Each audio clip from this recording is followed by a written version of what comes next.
नमस्कार, विदर्भ की बात वीकेबी न्यूज के दोपहर के प्राइम टाइम में आपका स्वागत है। अब रुक करते हैं आज के हेडलाइंस पर।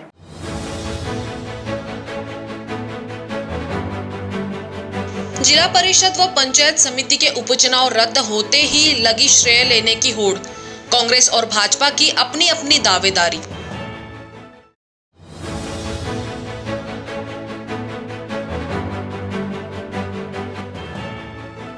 नागपुर की नई जिलाधिकारी बनी IAS आर विमला। नागपुर की दूसरी महिला जिलाधिकारी होगी आर विमला।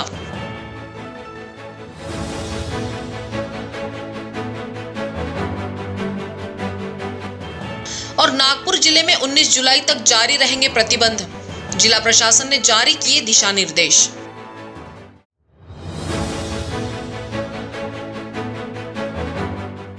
और अब खबरें विस्तार से। महाराष्ट्र में 5 जिला परिषदों और उनके अंतर्गत आने वाली पंचायत समितियों में 19 जुलाई को होने वाले उपचुनाव राज्य चुनाव आयोग ने कोविड-19 महामारी के मद्देनजर रद्द कर दिए हैं। आयोग ने स्पष्ट किया है कि यथास्थिति में चुनाव को रद्द करते हुए महामारी की स्थिति में सुधार होने के बाद चुनाव के शेष पड़ाव पूरे किए जाएंगे। 5 जिलों नागपुर, अकोला, वाशिम, धुलिया और नंदुरबार में ये उपचुनाव होने थे। इसमें जिला परिषदों की 70 जबकि पंचायत समितियों की 130 सीटों का समावेश था। राज्य चुनाव आयुक्त UPS मदान ने कहा कि भविष्य में कोरोना की स्थिति को देख उपचुनाव होंगे।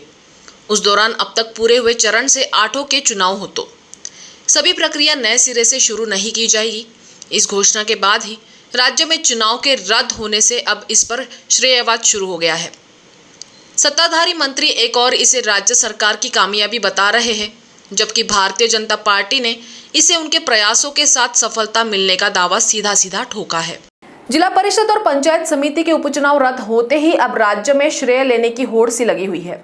एक तरफ कैबिनेट मंत्री विजय वडेट्टीवार ने इसे महाविकास आघाड़ी की सफलता बताकर खुशी जताई है, तो वहीं दूसरी ओर भारतीय जनता पार्टी द्वारा इसे इनके प्रयासों की देन बताया जा रहा है, जिसके पीछे राज्य में एक तरफ OBC के राजकीय आरक्षण के बिना ये चुनाव घोषित किए गए थे, लेकिन उसके पहले इसका रद्द होना OBC वोट बैंक को आकर्षित कर सकता है। यही वजह है उपचुनाव के रद्द होने पर श्रेयवाद की होड़ शुरू हो गई है। 6 तारखेला सुप्रीम कोर्टाने संपूर्ण परिस्थितीचं अवलोकन करून निवडणूक आयोगाने राज्यातील त्या परिस्थितीचा विचार करून निवडणुकाच्या संदर्भात निर्णय घ्यावा अशा प्रकारचं सुतोवाच केलं आणि त्यामध्ये राज्य सरकारला सुद्धा विश्वासात घ्यावं असंही म्हटलं। मग 7 तारखेला आमचे मुख्य सचिव माननीय सीताराम कुंटे साहेब यांनी पत्र देऊन या निवडणुका पुढे ढकलाव्यात, आत्ताच्या परिस्थितीमध्ये या निवडणुका घेणे शक्य नाही। त्यानंतर आमच्या विभागाने पत्र लिहिलं 8 तारखेला आमच्या डिझास्टर मॅनेजमेंटनी की याकून राज्याची पॅन्डेमिक परिस्थिती डेल्टा प्लस आणि ह्या सगळ्या परिस्थितीमध्ये कोविडच्या रुग्णांची संख्या हे निवडणुका पुढे ढकलाव्या। 9 तारखेला हेल्थ विभागाने पत्र लिहिलं आणि संपूर्ण राज्यातील परिस्थितीची माहिती निवडणूक आयोगाला दिली आणि मग त्यानंतरही 5 जिल्ह्यातील जिल्हाधिकाऱ्यांचा अहवाल निवडणूक आयोगाने मागितला आणि त्यानंतर निवडणूक आयोगाने या निवडणुका स्थगित केल्या। शेवट याचा आम्हाला आनंद आहे की राज्य सरकार म्हणून आम्ही जे प्रयत्न केले, कोर्टामध्ये असेल, सुप्रीम कोर्टात असतील किंवा निवडणूक आयोगाकडे असतील, जी माहिती वारंवार त्यांना आवश्यक माहिती मागवत होते ती त्या वेळेत देण्याचं काम आम्ही केलं। आम्ही राज्य सरकार म्हणून प्रयत्न केले, त्याला ते यश आलं आणि आज या निवडणुका पुढे ढकलल्या आहेत। या निवडणुका रद्द झाल्या नाही म्हणून पुढच्या कालावधीमध्ये या निवडणुका जोपर्यंत आता पुढचा आम्ही एम्पिरिकल डेटा कलेक्ट करण्यासाठी जो डेडिकेटेड आयोग नेमला आहे, तो डेडिकेटेड आयोग एम्पिरिकल डेटा कलेक्ट करायसाठी प्रयत्न करणारच आहे आणि त्याचा आम्ही पुढच्या त्या आयोगाची कारवाईसुद्धा सुरू झाली आहे। आम्ही सुद्धा त्यांना विनंती करतो की पुढच्या 3 महिन्याच्या आतमध्ये या संपूर्ण डेटा कलेक्ट होण्याची कारवाई पूर्ण करावी आणि OBCचं आरक्षण पूर्ण ठेवण्यासाठी पुन्हा हा डेटा घेऊन, हा एम्पिरिकल डाटा घेऊन आम्ही सुप्रीम कोर्टात जाऊ। परंतु आजच्या स्थितीमध्ये मला सांगताना आनंद होतो की मुख्यमंत्री महोदयांनी पूर्णतः आमच्या पाठीमागे खंबीरपणे उभे राहिले। ते म्हटलेत की पाहिजे तो वकील आपण तिथे लावा, पण या निवडणुका पुढे गेल्या पाहिजेत अशी त्यांची भूमिका होती। निवडणूक आयोगाला सुद्धा स्वतःच्या साक्षरीने त्याने विनंती केलेली होती आणि आम्हीसुद्धा विनंती केली, त्याला ते यश मिळालं. आज या निवडणुका पुढे ढकलल्यात. यामध्ये कोणाचा विजय जय पराजय नाही, तर हा खऱ्या अर्थानं ओबीसी समाजाच्या लढ्याचा विजय आहे असं मी मानतो. ओबीसीच्या हक्काचं जे आरक्षण आहे ते मिळेपर्यंत या निवडणुका होऊ न देण्याची भूमिका सर्वांनी मांडली आणि पुढेही आमची तीच भूमिका असणार आहे. त्यासाठी शर्तीचे प्रयत्न आम्ही सर्वजण मिळून करू. पण निवडणुकीच्या माध्यमातून आपल्या या निवडणुकाच्या माध्यमातून जे ओबीसीचं राजकीय आरक्षण वर गदा येत होती ती मात्र येऊ देणार नाही, अशी आमची भूमिका आहे. आज आहे, उद्या आहे आणि परवाही असणार आहे. भारतीय जनता पक्षाने राज्य निवडणूक आयोगाकडे एक डेलिगेशन माझ्या उपस्थितीमध्ये दिलं होतं. मी स्वतः स्टेट इलेक्शन कमिशनचे आयुक्त श्री मदान यांना अर्धा तास आम्ही चर्चा केली आणि मागणी केली होती की महाराष्ट्रामध्ये कोरोनाचं संक्रमण डेल्टा+ संक्रमण वाढणार आहे, पावसाळ्याची परिस्थिती आहे आणि RT-PCR वगैरे ज्या टेस्ट होतात त्या काही संपूर्ण क्लिअर नाही आहेत आणि त्यामुळे मोठ्या प्रमाणावर कोरोनाचं संक्रमण महाराष्ट्रात अजूनही आहे और अजूनही महाराष्ट्र चिंताग्रस्त परिस्थितीमध्ये आहे. तर या निवडणुका आपण त्या ठिकाणी थांबवाव्या. पण त्यांनी असं म्हटलं होतं की हो, आमच्याकडे चीफ सेक्रेटरीचं पत्र आलं आहे, पण आम्ही त्या ठिकाणी असमर्थ आहोत आणि सुप्रीम कोर्टामध्ये जर काही आम्हाला डायरेक्शन आले तर निश्चितपणे आम्ही विचार करू. सुप्रीम कोर्टाने राज्य निवडणूक आयोगाला निर्देश दिले की यामध्ये त्यांनी निर्णय घ्यावा आणि मग राज्य निवडणूक आयोगाने कालपासून ग्राउंड रियालिटीचा अभ्यास करून सर्व जिल्हाधिकाऱ्यांची कॉन्फरन्स करून महाराष्ट्र सरकारच्या उच्चस्तरीय अधिकाऱ्याची बैठक घेऊन हा निर्णय घेतला.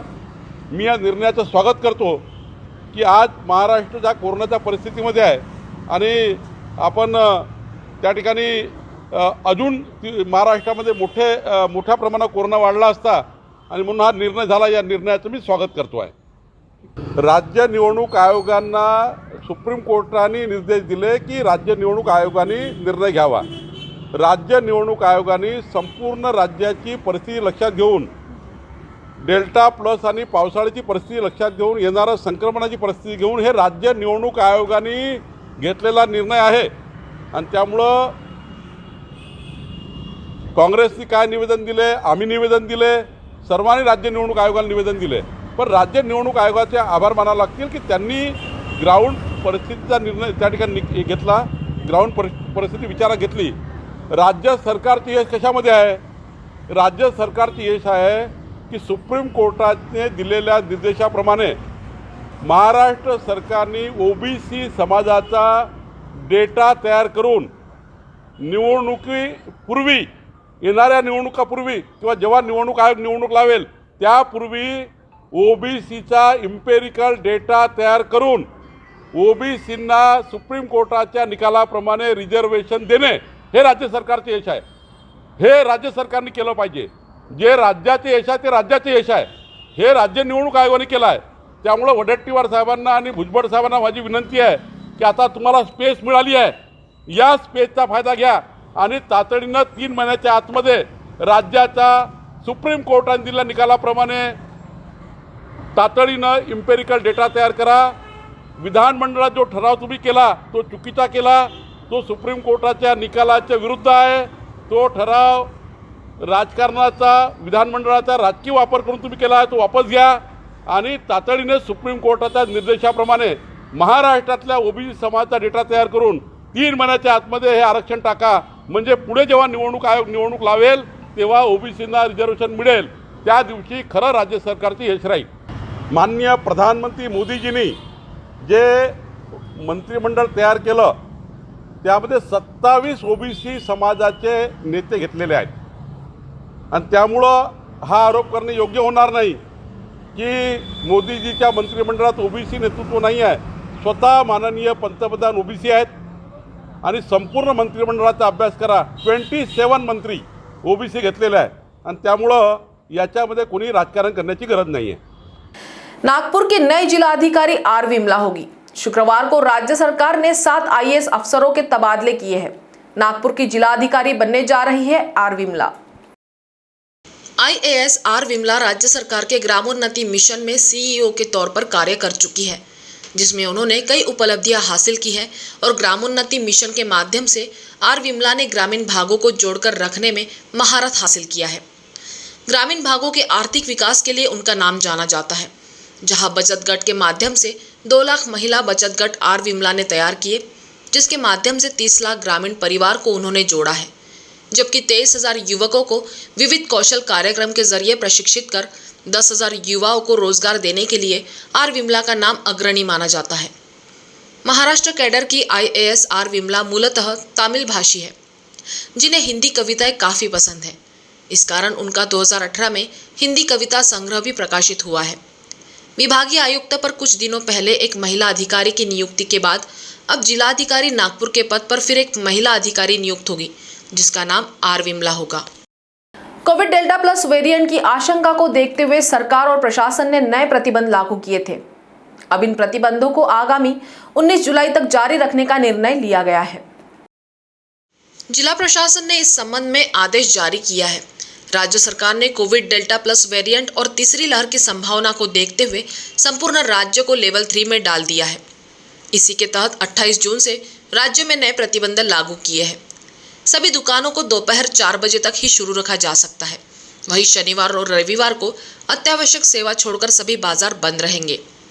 वहीं व्यापारी संगठन को इन नियमों को पालन करने का आह्वान Nag Vidarbha chamber of commerce द्वारा किया गया है। नमस्कार दोस्तों, मैं Ashwin Prakash Mediya president Nag Vidarbha chamber of commerce Nagpur से। दोस्तों, ये वीडियो मैं 9 जुलाई 2021 को जारी कर रहा हूँ। सर्वप्रथम मैं आपको बताना चाहता हूँ, कल 10 जुलाई शनिवार और परसों 11 जुलाई रविवार को नॉन असेंशियल की सारी दुकानें बंद रहेगी। जो असेंशियल की दुकानें हैं वो दोपहर 4 बजे तक चालू रहेगी। दवा संबंधी सारी दुकानें सुचारू रूप से चालू रहेगी। दोस्तों, आज 9 जुलाई 2021 को हमारे माननीय म्युनिसिपल कमिश्नर राधाकिशन बी जी ने ऑर्डर निकाला। साथ ही साथ नागपुर डिस्ट्रिक्ट के लिए हमारे कलेक्टर श्री रविंद्र ठाकरे जी ने ऑर्डर निकाला, जो कि 12 जुलाई से इफेक्टिव रहेगा। दोस्तों, ऑर्डर में जो कहा गया असेंशियल, नॉन असेंशियल और एग्रीकल्चर की सारी दुकानें दोपहर को 4 बजे तक चालू रहेगी। नॉन असेंशियल की जो दुकानें हैं वो रविवार और शनिवार रविवार दोनों दिन बंद रहेगी। उस दिन असेंशियल की दुकानें 4 बजे तक चालू रहेगी। दवा संबंधी किसी भी दुकानों पर किसी भी प्रकार की पाबंदी किसी भी दिन के लिए नहीं है। मॉल्स, थिएटर, सिंगल स्क्रीन ये सारे के सारे बंद रहेंगे। रेस्टोरेंट 50% क्षमता के साथ डाइनिंग के लिए चालू रहेगा दोपहर 4 बजे तक के लिए। कलेक्टर साहब के ऑर्डर में ऑनलाइन ही कहा गया है, उसमें टेक अवे और पार्सल बंद है। लेकिन हमारे म्युनिसिपल कमिश्नर राधाकिशन बी जी के ऑर्डर में जो नागपुर की हद है उसमें ये कहा गया है कि आप पार्सल, टेक अवे और ऑनलाइन सर्विसेज का उपयोग कर सकते हैं 4 बजे के बाद भी। Public places, gardens, open ground, walking, street cycling ये सब सुबह 5 बजे से 9 बजे तक के लिए चालू रहेगी। ओपनिंग ऑफ प्राइवेट ऑफिसेज, यानी जो हमारे प्राइवेट ऑफिसेज है ये 50% क्षमता के साथ वीकडेज में शाम को दोपहर को 4 बजे तक चालू रहेंगे।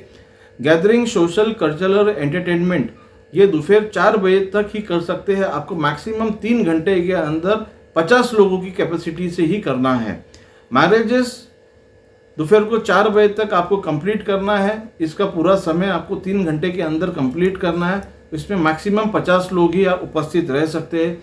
फ्रेंडल्स, मैयत में मैक्सिमम 20 लोग रह सकते हैं। जमावबंदी शाम को 5 बजे तक है। 5 बजे के बाद संचारबंदी चालू रहेगी।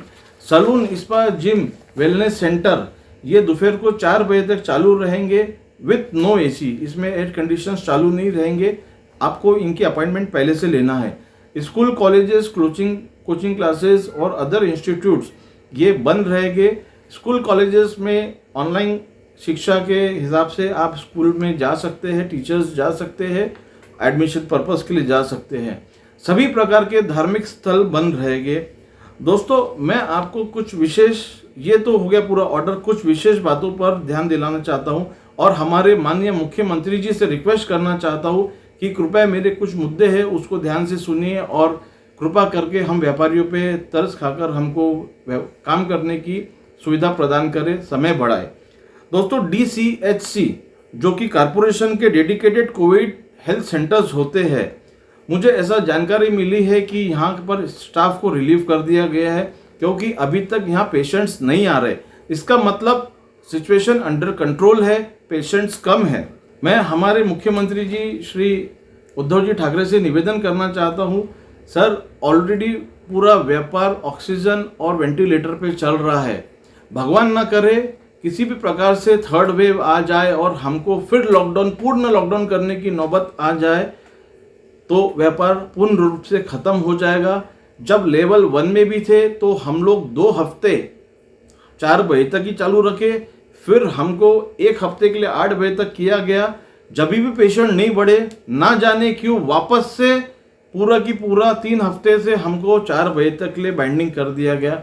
सर व्यापार की हालत बहुत ख़राब है, व्यापारी त्रस्त है, बैंकों की लोगों की ओडीज चल रही है, इसका इफेक्ट बहुत दूरगामी हो सकता है। कृपा करके आप इस पर ध्यान दीजिए और व्यापार का समय जब तक कोविड बढ़ता नहीं है आप 8 बजे तक करिए। व्यापारियों ने हमेशा आपका साथ दिया है। मैं ये नहीं बोलता हूँ कि कोविड बढ़ जाएगा तो आप तुरंत उस पर एक्शन लीजिए हमको उसमें, लेकिन अभी कोविड कम है, ये लुका छुपी चल रही है। अगर गलती से थर्ड वेव आ जाएगी और फिर पुनः लॉकडाउन करना पड़ेगा तो तकलीफ हो जाएगी। मैं आपसे पुनः निवेदन करता हूँ कि व्यापार का टाइम 8 बजे तक करिए। धन्यवाद। वक्त तो चला है एक ब्रेक का, मिलते हैं एक छोटे से ब्रेक के बाद। बाय। सब जानना चाहते हैं मेरा फेवरेट कलर, मेरा फेवरेट डेस्टिनेशन, मेरी फेवरेट डिश, पर कोई ये नहीं पूछता कि फेवरेट डिश मैं बनाती कैसे हूँ। अरे यार, जिसे टेस्टी खाना पसंद है वो अच्छे टेस्ट तक पहुँच ही जाता है। सुरुचि मसाले, खाने में हो रुचि तो घर लाइए सुरुचि। अपने सपनों की उड़ान भरने की इच्छा तो हर किसी की होती है, पर पंख भी तो मजबूत होने चाहिए जो देता है Flywheel aviation academy. Flywheel aviation academy एक ऐसा इंस्टीट्यूट है जहां पर एयरलाइंस एंड एयरपोर्ट हॉस्पिटैलिटी और टूरिज्म मैनेजमेंट, साथ ही यहां campus interview, guidance by industry expert, practical training at airport, expert faculty, personal grooming जैसे कई सारे बेनिफिट्स आप पा सकते हैं। Flywheel aviation academy, 1 degree 3 job opportunities. Flywheel aviation academy gives you a degree और diploma with a job. Flywheel aviation academy, 365 Gandhinagar, LAD college square, beside Karnataka bank, Nagpur. Break के बाद आपका स्वागत है। मेलघाट व्याघ्र प्रकल्प की RFO दीपाली चौहान आत्महत्या मामले में मुख्य आरोपी बनाए गए गुगामल परिक्षेत्र के उप वन संरक्षक विनोद शिवकुमार की ओर से जमानत के लिए हाईकोर्ट का दरवाजा खटखटाया गया। इस पर सुनवाई के बाद न्यायाधीश रोहित देव ने सरकार को 1 सप्ताह में जवाब दायर करने के आदेश दिए हैं। उल्लेखनीय है कि शिवकुमार की ओर से इसके पूर्व भी हाईकोर्ट में अर्जी दायर की थी। उनके खिलाफ प्रथम श्रेणी न्याय दंडाधिकारी के समक्ष चार्जशीट दायर किए जाने के कारण अर्जी वापस ली थी। 20 जून को अर्जी ठुकराई गई थी, जिससे अब पुनः हाईकोर्ट का दरवाजा खटखटाया गया। उल्लेखनीय है कि दीपाली चौहान मेलघाट अंतर्गत हरिसाल वन क्षेत्र की वन परिक्षेत्र अधिकारी थी। उन्होंने वरिष्ठ अधिकारियों द्वारा निरंतर प्रताड़ित किए जाने का कारण देते हुए त्रस्त होकर आत्महत्या की थी। यहाँ तक कि इस संदर्भ में सुसाइड नोट भी लिख कर रखा था। शिव कुमार की ओर से अधिकारी फिरदौस मिर्जा ने पैरवी की। राज्य सरकार की ओर से बताया गया कि हरिसाल वन क्षेत्र की वन परिक्षेत्र अधिकारी दीपाली चौहान की आत्महत्या के लिए गुगामल वन परिक्षेत्र के उपवन संरक्षक विनोद शिवकुमार के साथ ही मेलघाट वाघरे प्रकल्प के अतिरिक्त प्रधान मुख्य वन संरक्षक M श्रीनिवास रेड्डी भी जिम्मेदार है। इस संदर्भ में राज्य सरकार की ओर से उप विभागीय पुलिस अधिकारी पूनम पाटिल का हाईकोर्ट में शपथ पत्र भी दायर किया गया। सरकार का मानना था कि शिवकुमार जानबूझकर दीपाली को मानसिक और शारीरिक रूप से परेशान किया करता था। कई लोगों के सामने ही अपमान भी किया करता था। इसी वजह से निराशा में डूबी दीपाली ने तंग आकर आत्महत्या कर ली, जिसका उल्लेख उनके सुसाइड नोट पे भी किया गया था। नागपुर शहर पुलिस आयुक्त अमितेश कुमार ने पारडी में हुए मनोज ठक्कर की मौत के मामले की जांच को लेकर पारदर्शिता रहे। इस कारण इस मामले को जांच के लिए CID को सौंपा गया है। यही नहीं, तीनों पुलिस कर्मियों के तबादले इसलिए पुलिस मुख्यालय में किए गए ताकि पार्टी में गवाहों पर दबाव ना डाला जाए। ऐसी जानकारी पुलिस आयुक्त अमितेश कुमार ने पार्टी में हुए हादसे के कारण पुलिस विभाग पर उठ रहे सवालों के बाद दिए हैं।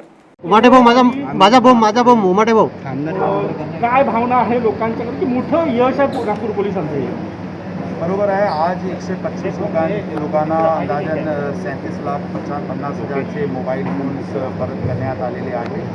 ही अत्यंत चांगली गोष्ट. याचे मागे पण अशा प्रकारचे मोहीम हाती घेण्यात आली होती आणि प्रत्येक झोन स्तरावर पण मुद्देमाल जप्त करणे आणि मुद्देमाल प्रत्यक्ष लोकांपर्यंत परत करणे ही मोहीम हाती घेण्यात आलेली आहे. आज जे लोक इथे मत व्यक्त केलेले आहेत ते अत्यंत पोलीस दलाला आभार मानत आहेत.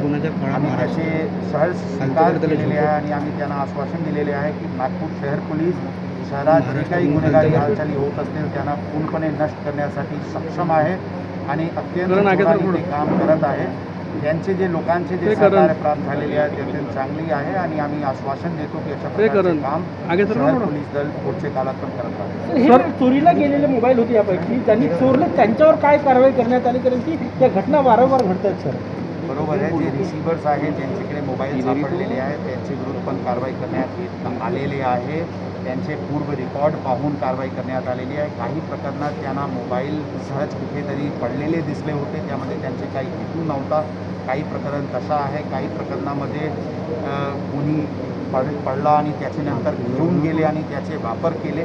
वेगवेगळे प्रकारचे हे प्रकरण आहे. त्यामध्ये त्याचे रेकॉर्ड सगळे बघून कायदेशीर कारवाई होत असते. पारडी प्रकरणात चॅलेंज आहे का? आजकाल काय सांगणार की सायबर गुन्हेगारी ही दिवसेंदिवस वाढत चाललेली आहे. हो, बरोबर आहे. सायबर गुन्हे नक्कीच सर्व ठिकाणी वाढत आहेत. परंतु त्याचे पूर्णपणे प्रिव्हेन्शन आणि डिटेक्शनसाठी नागपूर शहर पोलीस पूर्णपणे प्रयत्नशील आहे. आम्ही काही प्रकरणात दिल्लीवरून जाऊन नायजेरियन आरोपीला पकडून आणलेले आहे. काही प्रकरणामध्ये जसं सांगण्यात आला काही 16 लाख बँकेचे फसवणूकमध्ये झाला ते रिकवर करण्यात आला. आत्ता परवा काही ATMचे फ्रॉड झाला, त्यामध्ये आम्ही राजस्थानवरून आरोपी आणून त्यांच्या विरुद्ध कारवाई करत आहे. बरोबर आहे की सायबर क्राईम वाढत आहे, परंतु शहर पोलीस दल आणि महाराष्ट्र पोलीस यांना प्रिव्हेंट आणि डिटेक्शन करण्यासाठी पूर्णपणे सक्षम आहे. प्रतिबंध करायसाठी वेगवेगळे अवेअरनेस कॅम्पेन हाती घेण्यात येत असते. लोकांना फक्त आव्हान राहील की कृपया करून जे त्याचे पासवर्ड्स आहे, पिन्स आहे, लॉग इन IDs आहे, इतर जे महत्त्वाची गोष्ट आहे त्यांना सिक्युअर ठेवावी. कोणत्याही परिस्थितीत ते लोकांना शेअर करू नये, ही होणे अत्यंत आवश्यक है। साइबर में सर मैक्सिमम देखा गया है कि पुलिस स्टेशन से साइबर में भेजा जाता है और साइबर से पुलिस स्टेशन में भेजा जाता है। तो ऐसी जैसे साइबर पुलिस स्टेशन बनाया है तो कंप्लेंट लेके सीधा साइबर में कंप्लेंट हो सकती है। कभी कभी ये जुरिडिक्शन के इश्यूज आते हैं, लेकिन साइबर पुलिस स्टेशन इसका नोडल एजेंसी है और हमने पूरी तरह से ये सूचना दी हुई है। इसको और ज़्यादा सक्षम करने के लिए प्रत्येक पुलिस स्टेशन में एक छोटा सा साइबर सेल बनाया गया है और उनको भी ट्रेनिंग दी गई है। मिलके साइबर पुलिस स्टेशन और पुलिस स्टेशन में जो साइबर सेल्स बनाए गए हैं वो मिलके कोऑर्डिनेटेड एक्शन कर रहे हैं। पारडी प्रकरणाचा तपास जो आहे आरोप आहे की पोलिसांच्या मारहाणीमध्ये त्या व्यक्तीचा आणि कारवाई तपास पुढे महंगाई के विरोध में नागपुर महिला कांग्रेस द्वारा जोरदार विरोध प्रदर्शन किया गया। शुक्रवार को केंद्र सरकार के विरोध में किए गए विरोध प्रदर्शन में कांग्रेस महिला की प्रदेश अध्यक्ष संध्याताई सव्वा लाखे के नेतृत्व में रसोई गैस की शव यात्रा निकालकर प्रतीकात्मक प्रदर्शन किया गया।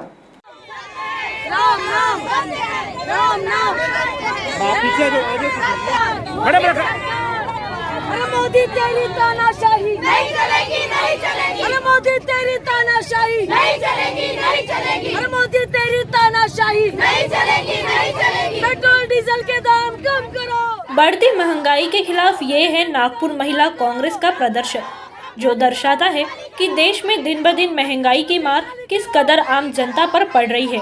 चाहे वो पेट्रोल डीजल हो या रसोई गैस, सभी के दाम इस कदर बढ़े हैं कि आम जनता परेशान हो गई है और इसी परेशानियों को अब कांग्रेस ने मुद्दा बनाकर केंद्र सरकार को घेरना शुरू कर दिया है।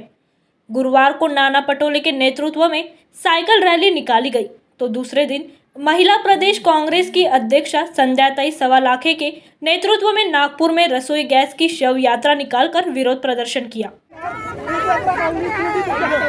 सत्य है, सत्य है, सत्य है, सत्य है, सत्य है,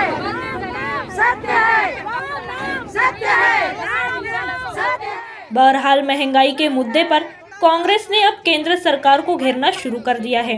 और यही वजह है कि आए दिन अब चाहे पेट्रोल डीजल हो या रसोई गैस, इनके बड़े दामों को मुद्दा बनाकर कांग्रेस आंदोलन कर रही है, जो आने वाली चुनाव में भाजपा शासित राज्य, महानगर पालिका, जिला परिषद या पंचायत समिति के चुनाव में भारी पड़ सकता है, जिस पर अमल न किया गया तो महंगाई मुद्दा भाजपा का सत्ता का तख्त पलट कर रख सकता है। मोदी सरकार मुर्दाबाद, मुर्दाबाद, मुर्दाबाद। मोदी सरकार मुर्दाबाद, मुर्दाबाद, मुर्दाबाद। नागपुर से मुकेश हेड़ऊ, वीकेबी न्यूज के लिए। तो दोपहर के प्राइम टाइम में अभी इतना ही। आपसे फिर मुलाकात होगी, तब तक बने रहिए वीकेबी न्यूज के साथ। नमस्कार।